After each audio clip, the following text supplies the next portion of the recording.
Without giving anything away, could you just tell us what Moving Parts is about? Moving Parts, I guess for me, is about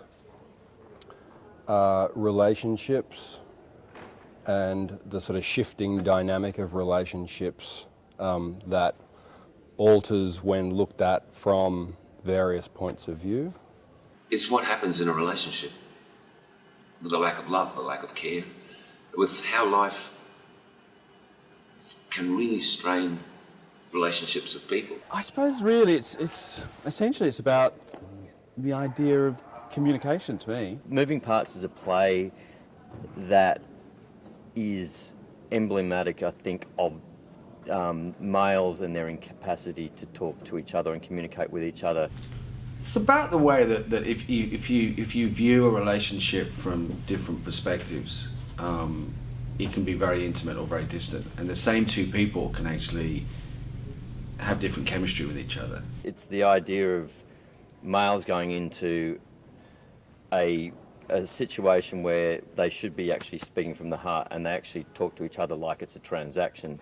And the idea that this whole thing's set up in a watch shop, this for a good reason. It's about physical distance and emotional distance. So it's about two people who physically have been like geographically really distant, and then suddenly they're really intimate physically, and yet emotionally they're still as far apart as they were.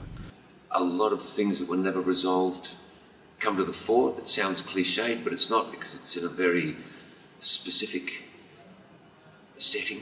The idea of a watch shop, a salesman, a customer, a transaction all suggests something very polite and pragmatic, and is a wonderful kind of framework to get into the kind of grubby underbelly of those sort of lives. And becoming, in a way, becoming trapped in this one space where they have to kind of fight it out to communicate. Yeah. To fight to communicate, almost like a fight to the death to communicate. And I think what's been, really liberating about this is it is my voice.